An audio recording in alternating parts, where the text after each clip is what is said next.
یہ کلمہ طیبہ اللہ تعالیٰ کو بہت محبوب ہے۔ حدیث مبارکہ میں ہے کہ باقی اعمال کو تو فرشتے آسمان پہ لے کے جاتے ہیں، کلمہ خود ہی پرواز کرتا ہے۔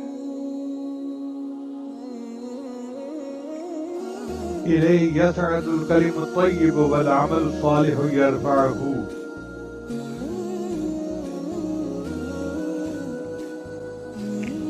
نبی اسلام نے ارشاد فرمایا کوئی بندہ ایسا نہیں کہ لا الہ الا اللہ کہے اور اس کے لیے آسمانوں کے دروازے نہ کھل جائیں یہاں تک کہ یہ کلمہ سیدھا عرش تک پہنچتا ہے، یہ بشرطے کہ وہ گناہ کبیرہ سے بچنے والا، یعنی بندہ گناہ کبیرہ سے بچے تو اس کا جو پڑھا ہوا کلمہ ہے وہ سیدھا اللہ تعالیٰ تک پہنچ جاتا ہے۔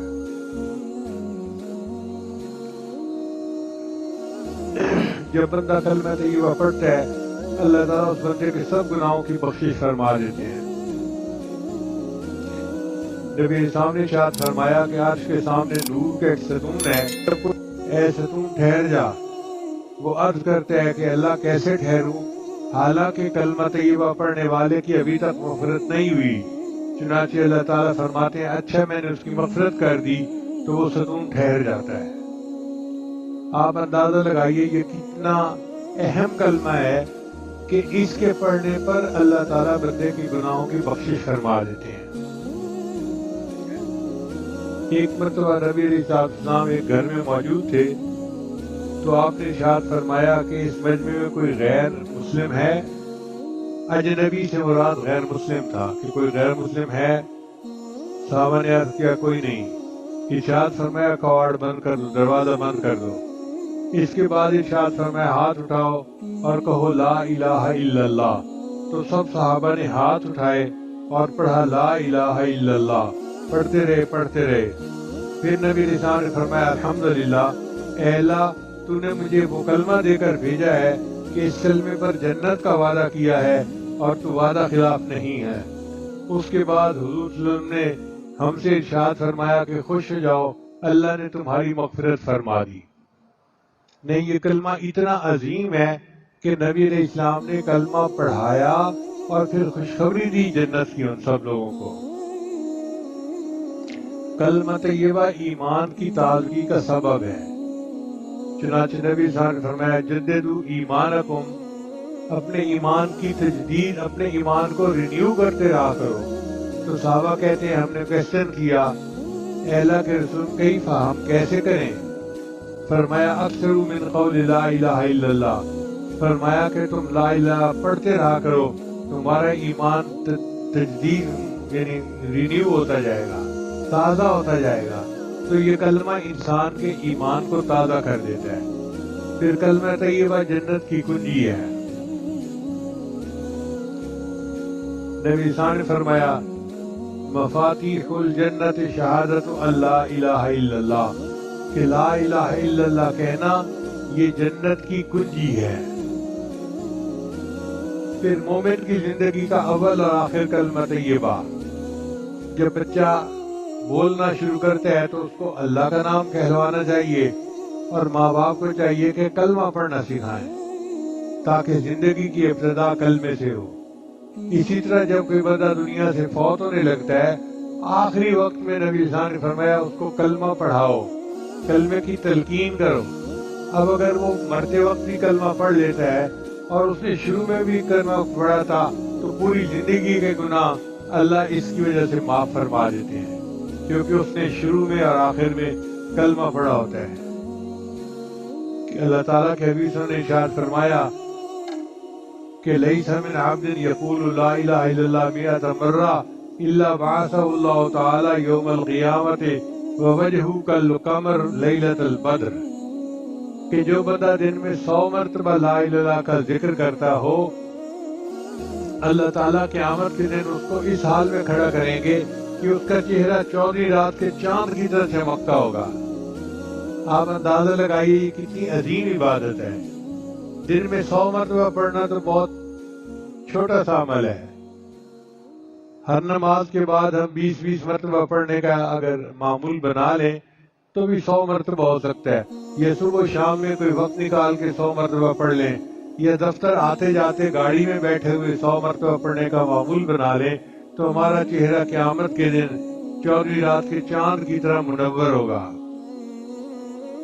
پھر ایک حدیث میں آتا ہے کہ جو بندہ 70,000 مرتبہ کلمہ پڑھتا ہے اللہ اس کے گناہوں کو معاف کر دیتا ہے۔ ہمارے اکابرین اپنے لیے اپنی زندگی میں 70,000 مرتبہ کلمہ پڑھنے کا نصاب پورا کرتے تھے۔ امام قرطبی رحمۃ اللہ علیہ ایک بڑے مفسر ہیں، وہ فرماتے ہیں کہ ایک نوجوان تھا جو ذاکر شاغل تھا، اور اس کے بارے میں لوگ کہتے تھے جی کہ یہ بڑا صاحب کشف ہے، جنت اور جہنم کی باتیں بتاتا ہے۔ فرماتے ہیں لیکن مجھے تردد تھا کہ پتہ نہیں ٹھیک ہے یا نہیں۔ ایک دن ایک مجلس میں وہ بیٹھا تھا، اچانک اسے چیخ ماری اور کہنے لگا کہ میری والدہ کو جہنم کا عذاب ہو رہا ہے، اور اس کو پسینے آ رہے ہیں اور وہ بے ہوش ہوتا جا رہا ہے۔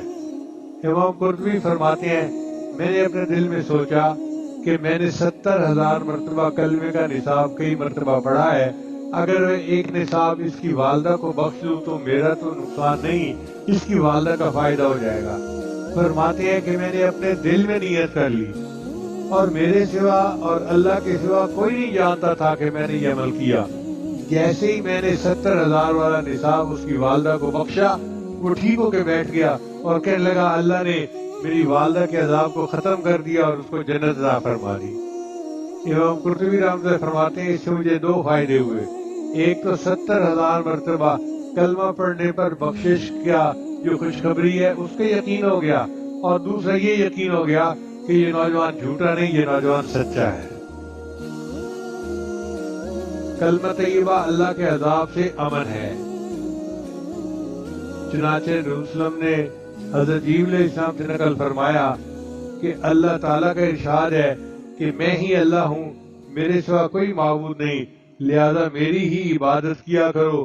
جو شخص تم میں سے اخلاص کے ساتھ لا الہ الا اللہ کی گواہی دیتا ہوا آئے گا وہ میرے قلعے میں داخل ہو جائے گا، اور جو میرے قلعے میں داخل ہوگا وہ میرے عذاب سے بچ جائے گا۔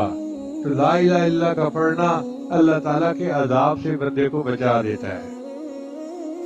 پھر کلمہ طیبہ ابلیس کے لیے باعث ہلاکت ہے۔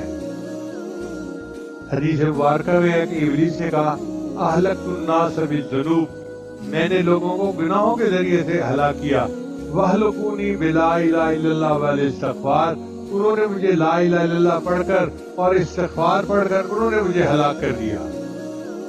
یعنی یہ لا الہ الا اللہ پڑھنا ابلیس کے لیے باعث ہلاکت ہے۔ پھر کلمہ طیبہ موت کی تکلیف سے آسانی کا باعث ہے، اس لیے جب کوئی بندہ وفات کے قریب ہوتا ہے تو آخری وقت میں اس کے قریب لا الہ الا اللہ پڑھتے ہیں اور اس کو تلقین کرتے ہیں، کیونکہ کلمہ پڑھنے سے اللہ تعالیٰ موت کی تکلیف کو آسان فرما دیتے ہیں۔ پھر کلمہ طیبہ قبر کی وحشت سے نجات کا باعث ہے۔ جو بندہ کلمہ طیبہ پڑھنے والا ہوگا اللہ تعالیٰ اس کو قبر کے عذاب سے معاف فرما دے گا۔ کلمہ طیبہ بندے کو صدیقین اور شہداء کے مقام تک پہنچاتا ہے۔ نبی اسلام کے پاس ایک آدمی آیا، عرض کیا میں نے لا الہ الا اللہ کی گواہی دی، نمازیں پڑھتا ہوں، رمضان کے روزے رکھتا ہوں اور زکوٰۃ ادا کرتا ہوں۔ نبی اسلام نے فرمایا جو بندہ ان اعمال پر ہے تو وہ صدیقین اور شہداء میں سے ہوگا، یعنی کلمہ کا ذکر کرنے والا قیامت کے دن اللہ اس کو صدیقین اور شہداء کے ساتھ درجہ عطا فرمائیں گے۔ پھر کلمہ طیبہ 99 دفتروں سے بھاری ہوگا۔ حدیث مبارکہ میں ہے قیامت کے دن اس امت کے گناہگار ہوگا جس کے گناہ بہت زیادہ ہوں گے، 99 دفتر گناہوں کے ہوں گے۔ اس کی مثال ایسے سمجھیں کہ جیسے آپ کسی سبجیکٹ کے نوٹس بناتے ہیں، ایک کاپی ختم ہو جاتی ہے تو پھر دوسری کاپی، پھر تیسری کاپی، پھر چوتھی کاپی، اس کے بھی گناہ اتنے ہوں گے کہ گناہ لکھتے لکھتے 99 رجسٹر گناہوں کے بن جائیں گے۔ اتنا بڑا گناہگار ہوگا اس امت کا۔ اس کے ایک پلڑے میں 99 دفتر رکھ دیے جائیں گے اور دوسرے میں اس کے اعمال رکھ دیے جائیں گے، تو اعمال تھوڑے ہوں گے اور رجسٹر کا جو بوجھ ہوگا زیادہ ہوگا، تو وہ بندہ سمجھے گا کہ اب میری پکڑ ہو جائے گی۔ اللہ فرمائیں گے میرے بندے میں کسی پر ظلم نہیں کرتا، تیرا ایک عمل ہمارے پاس باقی ہے، ہم تجھے وہ دیتے ہیں۔ چنانچہ فرشتہ بطاقہ، کاغذ کی پرچی جو ہوتی ہے نا، چھوٹی سی پرچی، اس کو بطاقہ کہتے ہیں عربی میں، وہ بطاقہ لا کے دے گا۔ وہ کہے گا یا اللہ 99 دفتر کے مقابلے میں یہ کاغذ کی پرچی کیا حیثیت رکھتی ہے؟ اللہ فرمائیں گے کہ تو اس کو اپنے نیکی کے پلڑے میں تو ڈال۔ جب وہ پلڑے میں ڈالے گا وہ اتنی بھاری ہوگی کہ اس کا نیکیوں کا پلڑا جھک جائے گا اور گناہوں کا پلڑا ہلکا ہو جائے گا۔ تو حیران ہو کر پوچھے گا کہ اس پرچی پر کیا لکھا ہوا تھا؟ اس کے اوپر لکھا ہوگا لا الہ الا اللہ محمد الرسول اللہ، یعنی کلمہ اس نے پڑھا ہوگا، یہ کلمہ 99 دفتر گناہوں سے زیادہ بھاری ہو جائے گا قیامت کے دن۔ پھر کلمہ طیبہ ایمان کا سب سے اہم شعبہ ہے۔ نبی صاحب نے فرمایا کہ ایمان کے 70 شعبے ہیں اور ان میں سے سب سے اول شعبہ وہ لا الہ الا اللہ کہنا ہے۔ پھر کلمہ طیبہ شفاعت نبوی کا سبب ہے۔ جو بندہ کلمہ پڑھنے والا ہوگا قیامت کے دن نبی اسلام اس بندے کی شفاعت کریں گے۔ کلمہ طیبہ جان و مال کی حفاظت کا ذریعہ ہے۔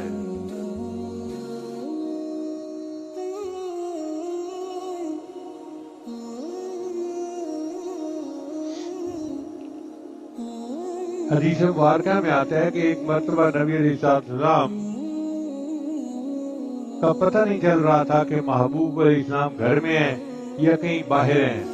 تو صحابہ کرام تو بہت فکر مند رہتے تھے، کیونکہ مدینہ طیبہ میں باہر سے کافر بھی آتے تھے تو خدشہ تھا کہ کوئی کاروائی نہ کر دے۔ تو ابو ہریرہ کہتے ہیں کہ ہم لوگ فکر مند ہوئے کہ نبی علیہ السلام گھر میں بھی نہیں، کہاں ہیں؟ ہم تلاش میں نکلے تو کہتے ہیں کہ ایک انصاری کا باغ تھا کھجوروں کا، میں اس باغ میں گیا، دروازہ تو تھا دوسری طرف، اس کا جہاں سے پانی نکلتا تھا نا وہ ذرا سوراخ بڑا تھا، میں اس سوراخ کے اندر سے جو ہے نا باغ کے اندر چلا گیا، تو میں نے دیکھا کہ نبی صاحب تشریف فرما ہے۔ میں خوش ہو گیا، اے اللہ کے حبیب صلی اللہ علیہ وسلم، ہم آپ کو ڈھونڈ رہے تھے، آپ کہاں ہیں؟ شکر ہے کہ آپ خیریت کے ساتھ یہاں موجود ہیں۔ تو نبی صاحب نے فرمایا ابو ہریرہ، ابھی میرے پاس جبریل علیہ السلام آئے تھے اور انہوں نے یہ خوشخبری دی کہ آپ کی امت کا جو بندہ کلمہ پڑھے گا اللہ تعالیٰ قیامت کے دن اس کے گناہوں کی بخشش فرما دیں گے۔ تو ابو ہریرہ نے پوچھا اے اللہ کے رسول، میں ہی جا کے سب کو بتا دوں؟ تو نبی صاحب نے فرمایا ہاں بتا دو۔ تو ابو ہریرہ نے کہا اے اللہ کے نبی صلی اللہ علیہ وسلم، میری بات کو کون مانے گا؟ کوئی چیز میرے پاس سند بھی ہونی چاہیے۔ تو نبی علیہ السلام نے اپنے نالین مبارک، جو جوتا مبارک تھا وہ دے دیا کہ یہ جوتا ثبوت کے طور پہ دکھا دینا۔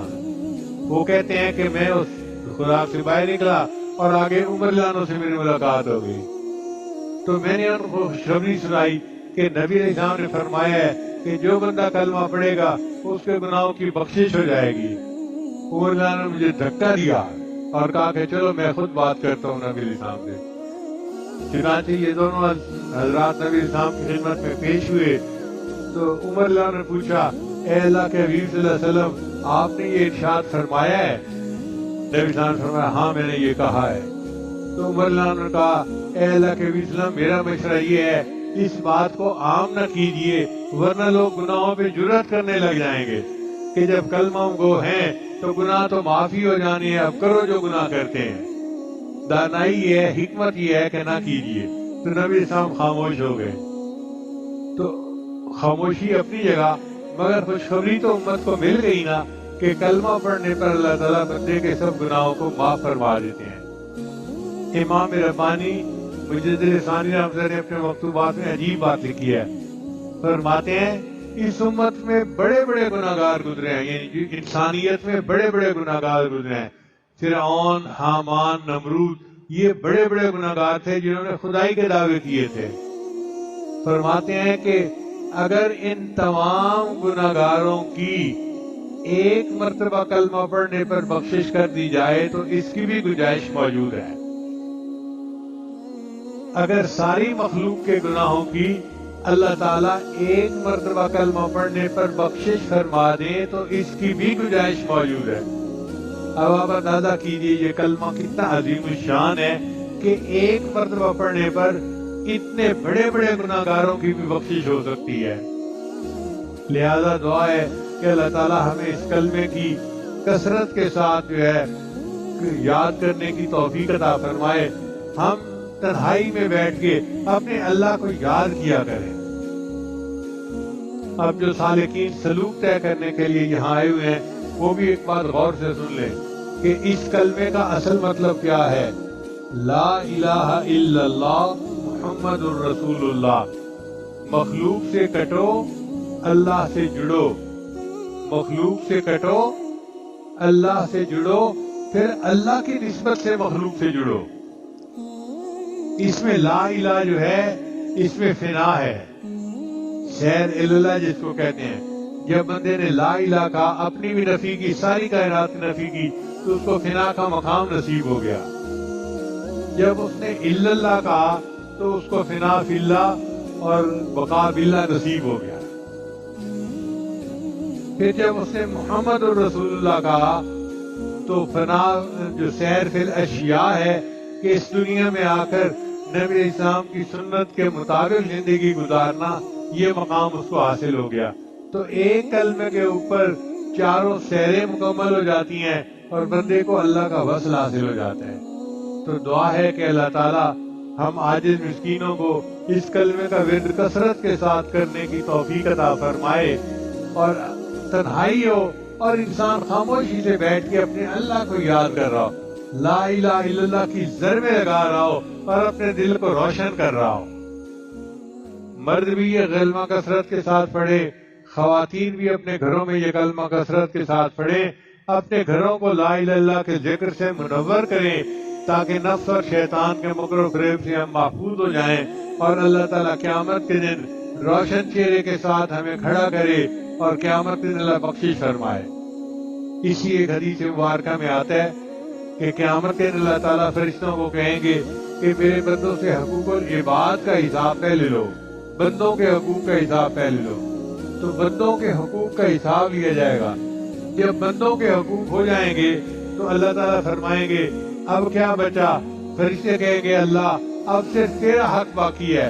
اللہ فرمائیں گے مجھے اپنے ان بندوں سے حساب لیتے حیا آتی ہے، جس نے بھی کلمہ پڑھا اس کو کہو کہ وہ جنت میں داخل ہو جائے۔ ربما یود الذین کفروا لو کانوا مسلمین، یہ وہ وقت ہوگا جب کافر بھی تمنا کریں گے کاش ہم نے بھی کلمہ پڑھا ہوتا۔ یہ کلمہ اتنا عظیم ہے، اللہ تعالیٰ ہمیں اس کے بار بار ورد کی توفیق عطا فرمائے اور اس کی نور سے اللہ ہمارے دلوں کو منور فرمائے۔ وآخر دعوانا ان الحمد للہ رب العالمین۔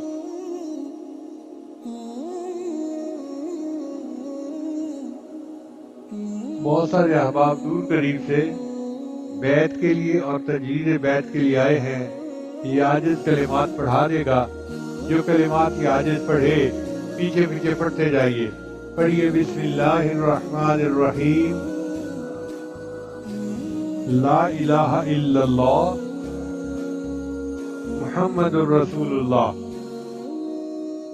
آمنت باللہ وملائکتہ وکتبہ ورسلہ والیوم الآخر والقدر خیرہ وشرہ من اللہ تعالی والبعث بعد الموت، آمنت باللہ کما ہوا باسمائہ وصفاتہ وقبلت جمیع احکامہ اقرار باللسان وتصدیق بالقلب، اشہد ان لا الہ الا اللہ واشہد ان محمدا عبدہ ورسولہ، استغفر اللہ ربی من کل ذنب واتوب الیہ برحمتک